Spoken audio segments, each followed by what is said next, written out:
Hi, I'm Joe Burgo. This is the third in my series of videos about psychodynamic psychotherapy and what to expect. This one is going to deal with the beginning of the transference. Now, when most people think about the transference, they usually imagine something fairly dramatic, like falling in love with your therapist or becoming so dependent that your world begins to revolve around treatment.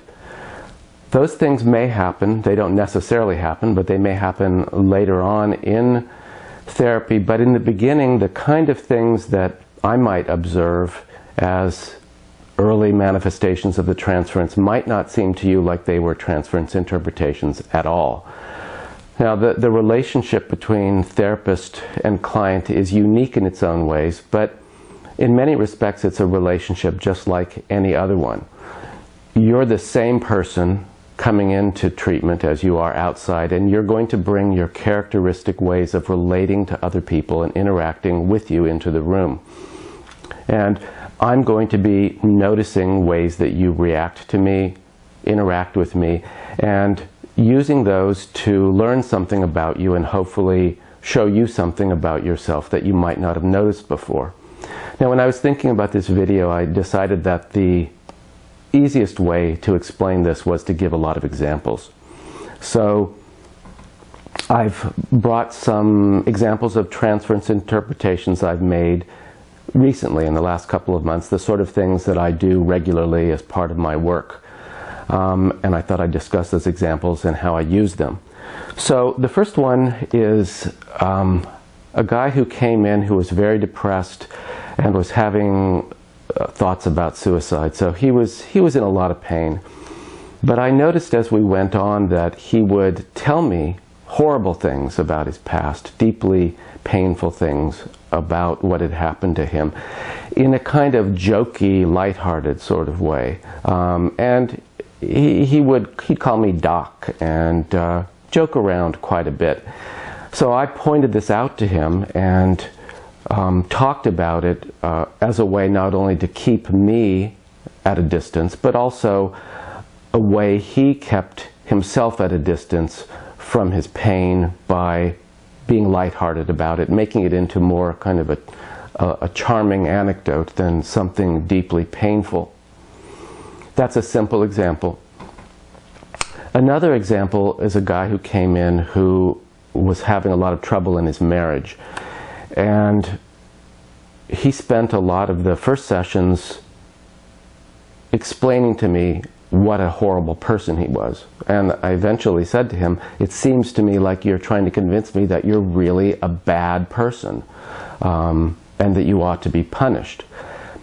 This led to some interesting things. First of all, about his marriage and the dynamics between him and his wife, where they really agreed that he was a bad person and that he should be punished. She totally supported that view and blamed him for everything.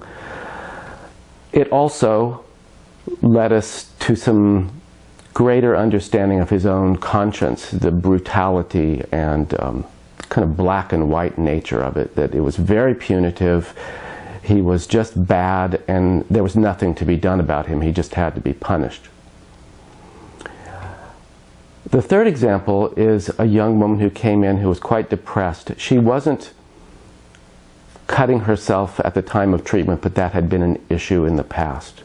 So during session she was very timid, very soft-spoken, had a hard time getting out what she wanted to say, and seemed kind of afraid of me, was my impression. But then in between sessions, after a while, I started to get very angry emails in which she would accuse me of being insensitive, not listening to her, talking about my own ideas instead of hers, and really just not listening to her. So what this led us to understand was a number of things. First of all, a great deal of anger that she felt couldn't be dealt with. It was too dangerous to bring up in person. That was an issue in the self-injury that later came out. It also taught us something about her early experience, particularly her mother, who would never listen to her, invalidated her experience entirely. But most important, it led us into an understanding of a part of her own mind that really choked off her voice, would not allow her to speak, invalidate all of her experience, and basically just totally suppressed her. So those were ways in which my clients interacted with me in and out of session in ways that led us to understand something about their other relationships and about their own minds. Now, later on in treatment, issues of dependency will become more important. How you cope with need, how you respond to your awareness of neediness. You might have heard, if you read any of my other posts, you might have heard me talking about the infantile transference. That's something that doesn't always come up. It comes up in most long-term treatment from my experience. But even in the beginning, with some clients, issues of neediness and dependency come up right from the beginning. And I also have several examples of those that I want to talk about. The first was a woman who came to me after having been in treatment with somebody else for 4 or 5 years. She had been very dependent on that therapist and hated feeling that way. Hated that he mattered so much to her. And so right away she did not want to repeat that experience. So she started making excuses to miss session. She'd stop therapy and started again. She'd decide to skip sessions, and this became her way of trying to regulate need and not let me matter very much to her. She eventually stopped coming altogether. Another example is a client of mine who is engaged in a lot of self-injuring kind of behavior. Pretty serious. She comes a couple of times a week, and yet she still needs to have contact between sessions because, all hope, all sense of goodness kind of disappears pretty quickly. So she will send me emails. They're very brief emails, just touching base, making contact with me. And yet she's continually worried that she's going to be too much for me, that I'll get sick of her, that I'll want to get rid of her, and on and on. And this tells us not only something about her past and the way nobody in her life was ever able to be there for her, to give her what she needed, to tolerate her neediness, but also about the way she hates her own neediness and wants to kill it off. That's a big part of the self-injury kind of behavior in which she tries to get rid of neediness and really kill it off.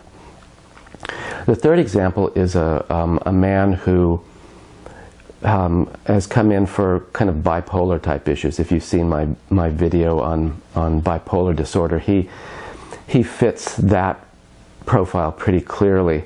And he sometimes comes into session and talks to me as if we're colleagues.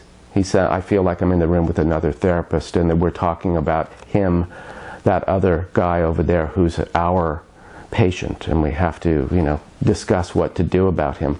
So I will point that out to him, and I will tell him that I think he'd rather be the therapist than the patient or the client, because it's so hard to be the client. In bipolar disorder, there's so much hopelessness about any kind of realistic growth.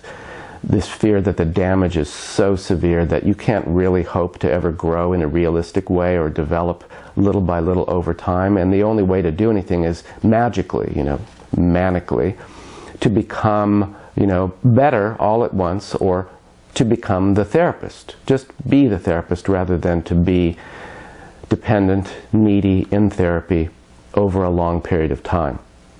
So those are some examples of how in the early transference issues of neediness and dependency will come up. So in these first few videos, I think I've covered the main issues that come up at the beginning of treatment. Now, you may be beginning to feel a little bit better now as you've settled into our relationship. You're feeling that somebody's there. You're feeling maybe a little bit hopeful. But at the same time, you're not feeling quite as desperate, possibly. You know, you're not feeling quite as, you know, in need of help as you were in the beginning. And as you do, you might find that you're turning to your old defenses as you used to do. You might not notice it that way, but it often happens. You know, people come to therapy because their defenses aren't working anymore, because their usual ways of coping have broken down. But as you stabilize, you tend to turn again to your old defenses, and you might not want to go so deeply into the pain that brought you into therapy in the first place. And that's when we begin to encounter the resistance. And that's going to be the subject of the next video, and I'll talk about it next time. Thanks for listening.